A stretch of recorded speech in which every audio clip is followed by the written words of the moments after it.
Hello again, everybody, and welcome to another. I guess not really another. Welcome to my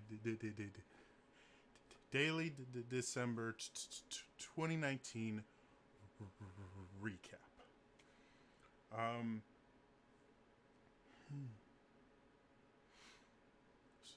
so yeah. First things first. Sorry, this is so late. Uh, December took a lot out of me. Um, but you may see all these random beams of light. It's fairly early in the morning for me. So I have just random sunlight everywhere, and you may notice I'm missing an accessory. My glasses are not really helping my vision right now. I don't really know why. So I'm trying. I have contacts. I haven't worn them in forever. Uh, but I'm gonna try contacts for a little bit and see if I can just get my eyes to focus on something, because it's been not fun for the past few days. Um, so, what I learned from the Daily December this year.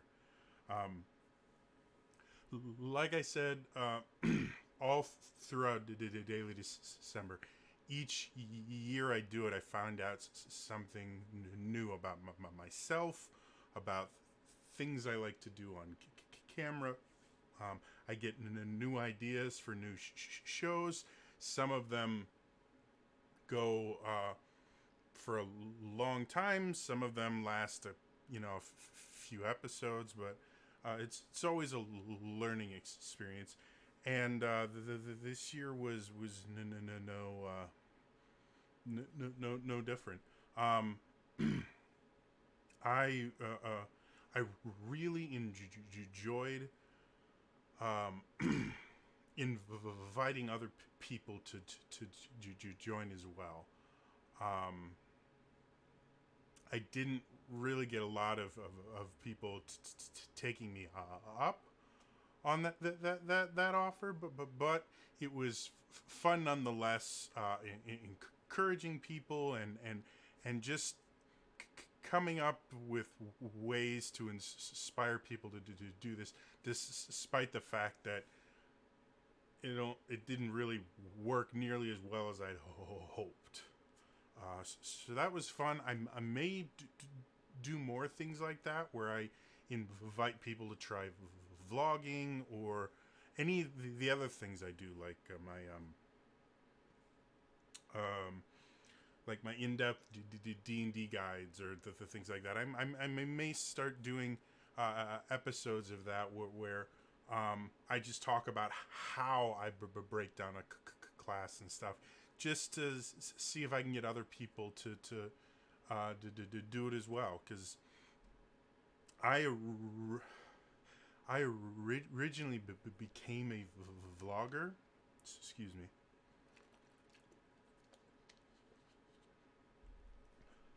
I originally became a vlogger to join the vlogging community. Back then, there were a lot of us. Geek and Sundry had made an entire channel around vlogging. Vlogging was very popular. Um, and vloggers themselves had their own community. Uh, they would collaborate with each other. They would um, have discussions about it. You could find panels at most conventions that had an internet uh, presence. You would have vloggers there, and they would talk about how to do the daily vlogging or weekly vlogging, or specific vlogging on a specific subject. And it was fun. I had a lot of friends that did it, and we worked together. I even created an old collab channel where anyone could come and they could create content for it, and it was really cool. Um, However, most of the people I started vlogging with don't do it anymore. They've switched. Some have switched to other mediums. Jeff now does Twitch. Uh, he has a Twitch channel. It's actually really popular. He used to be a geek in the community, and now I think he just goes by his name. Yeah, Jeff Brutlag. Um, so he was someone I started with. Back then, we both were in the vlogger search. Now he's pivoted over to Twitch.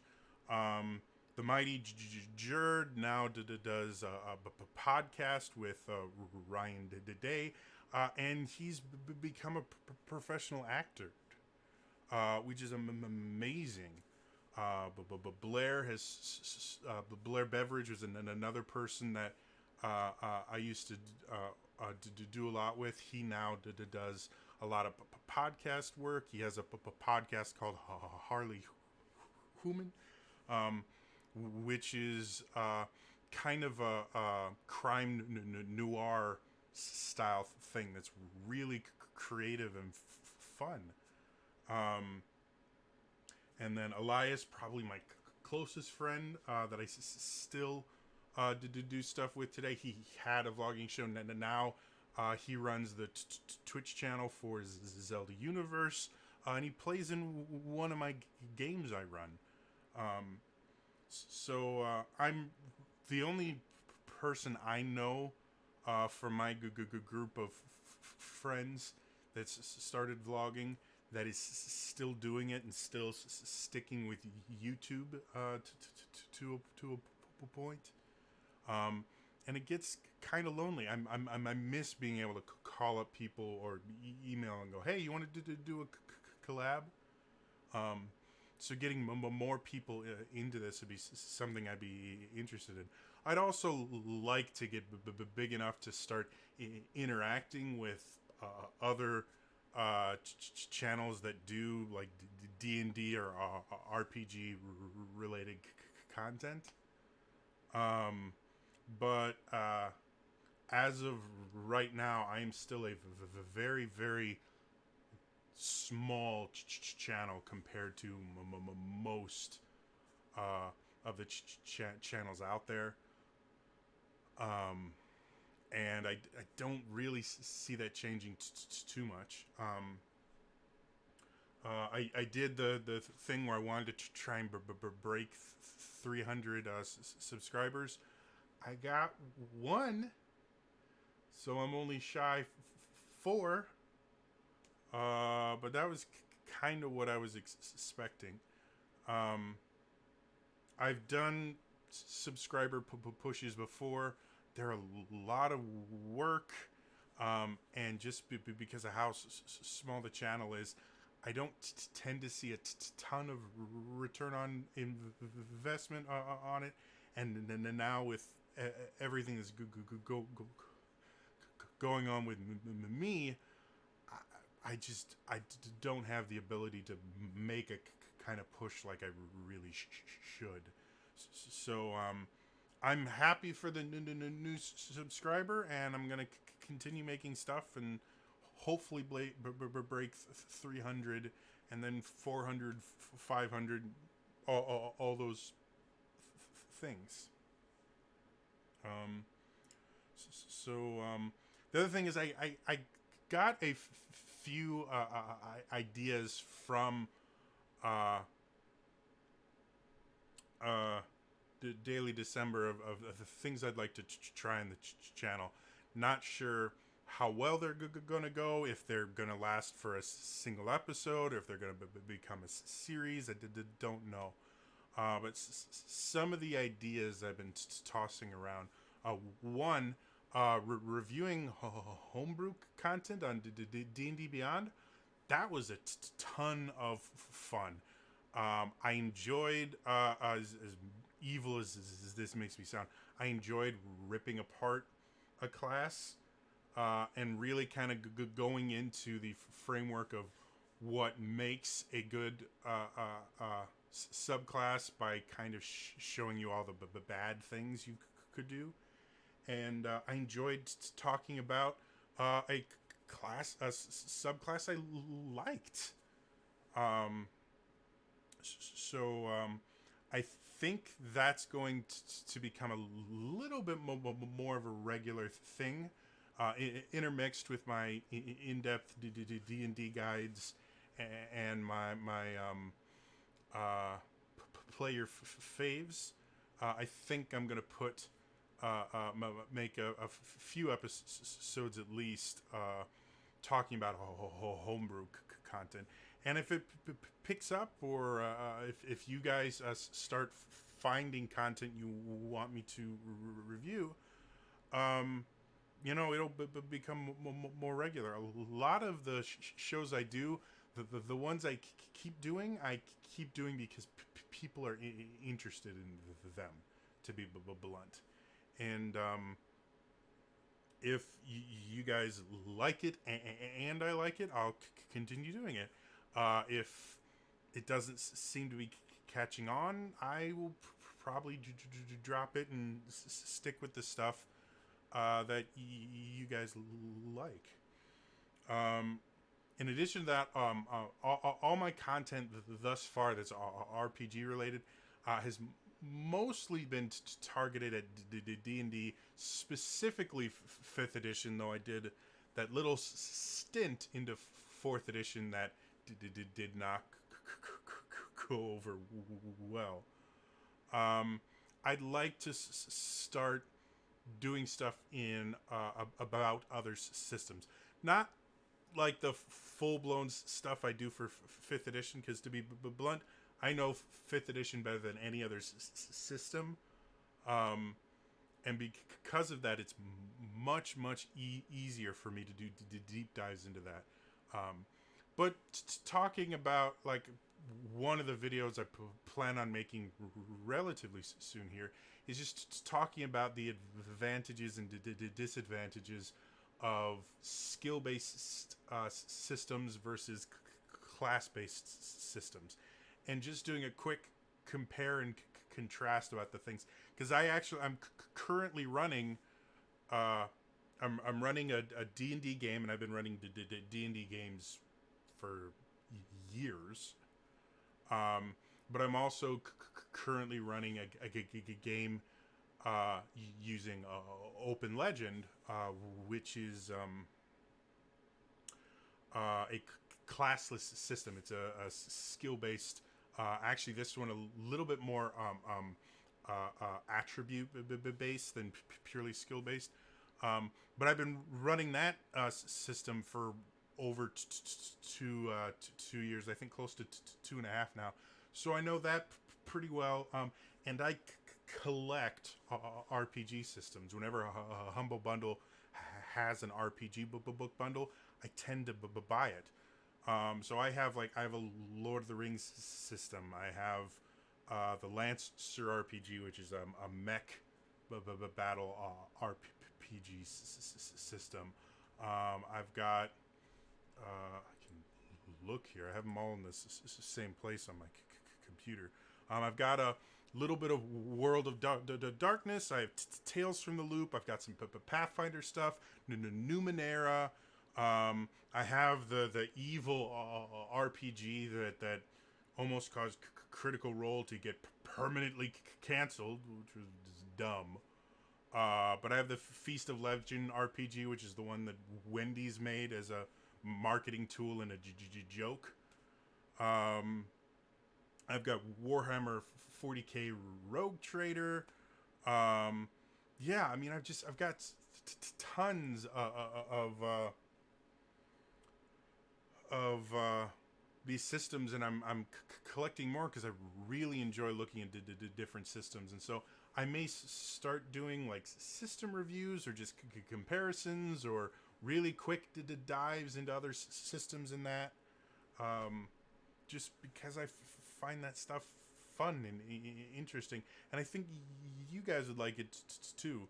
Um, I'm a huge believer in the idea that yes, it's good to have a favorite system that you're comfortable with, that you always go back to. Like that is fantastic, and you should have that.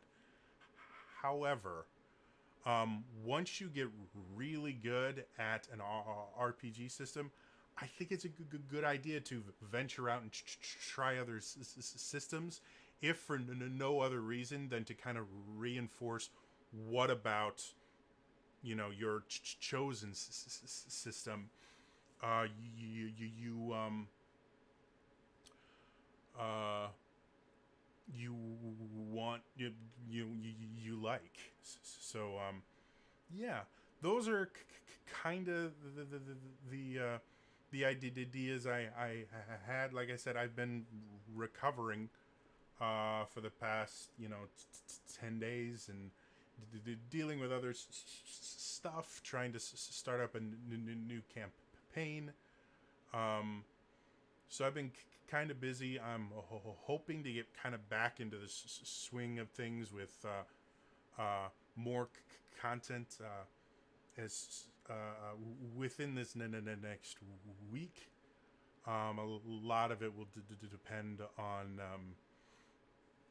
other stuff that's unfortunately happening in my life. Like I've got some medical stuff I have to deal with, and my mental health is always a nightmare to say the least. But yeah. Overall, the Daily December was fun for the most part.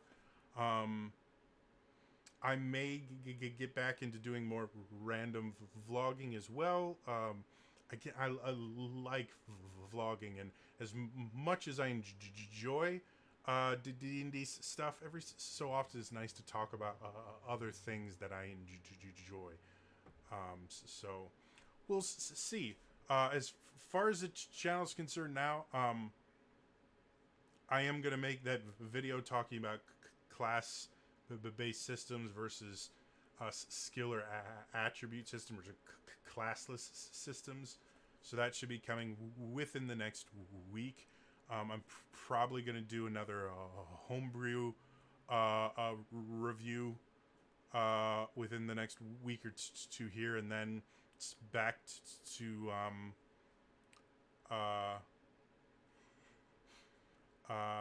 comprehensive D&D 5e guides and play your faves. So yeah, I'm excited to see where the new year leads.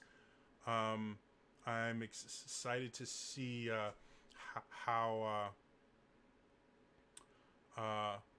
all you guys react to this and how new people react to it. I think it'll be a lot of fun.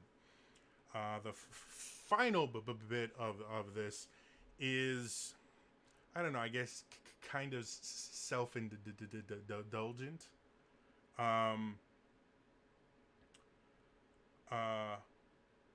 Most of these streamers and YouTubers I've been watching for years have like names for their fans or their fandom in general. Now, obviously, I am very, very tiny. I don't really have a ton of fans, but I have wanted to come up with a name for my fans, so I can say welcome to this group, both on Twitch and in here. So I've been thinking about it long and putting a lot of effort into coming up with something that seems meaningful, that doesn't seem stupid or silly to me. And I've finally come up with a name for all you lovely people. And it's going to sound kind of creepy at first, but hear, hear me out. Uh, going forward, I'm going to call you amazing, wonderful people, the chosen. And there's two reasons for that. First of all, again, D&D, my big thing that I do in Forgotten Realms, there are characters that are called chosen, where they're specifically uh, picked out by a deity and given special powers because they're very special and devoted to that. Now, I don't consider myself a god or important in the least. I'm not. However, I do consider you guys unique and special and devoted. Like, a lot of you people will comment on my videos when no one's doing it, and you're watching my stuff despite the fact that I'm really annoying to listen to with this stutter, and I ramble, and my quality is shit, and yet you guys show up over and over again. And that makes you special. That makes you unique. That makes you devoted. And you deserve to be rewarded for that. If I could reward you, I would. So that's half of why my fans will be now the chosen. The second half is a little bit more personal. Without going into too many details, family in general for me is a bit of a mixed bag. I can't really go into why, but with my extended family and stuff like that, like, it's just I don't have the relationship with a lot of my extended family that most people do. We're screwed up majorly. And I'm not saying this to attack any member of my family or extended family. They're all wonderful people. But I've never had the connection that you kind of see everywhere, especially in movies and TV shows and that, where family, blood is thicker than water. However, something that is very important to me that I've been seeing often in the things that I really enjoy is the idea of your chosen family. But biological family you can't choose, and everybody has people that they're related to that they're not particularly fond of. However, chosen family you do choose. And a lot of times those bonds can be as strong or stronger than familial bonds and biological bonds. And so that's what the other half of the phrase chosen is about. Is if you guys are, coming to watch this stuff and you're interacting with me and on Twitch and on YouTube and on Twitter and all that stuff, we are choosing a family. I want this fandom to be like a family. People that you can rely on, that you can talk to when you need to, that you can share joy and grief and all that stuff. I'm a very strong believer in the idea that chosen family is very important, and so that's the other half of this is the chosen are my chosen family, and hopefully your chosen family too. So going forward, that's what I'm gonna call everybody. we'll see if it sticks. If it just doesn't work or whatever, I may drop it. I may change it. But as of right now, I really like this idea of a combination between, chosen from D and D, and chosen family. It just the word chosen just holds a lot of weight for me. Um, and associating you guys with that, for me is something I like. Um, yeah, we'll see where it goes. Um, anyway, that's all for me today. Like I said before, I am going to be making more content as soon as I can. Like I said, it's just taking a while to recover. So, again, that's all for me, and I'll see you next time. All right? Bye bye.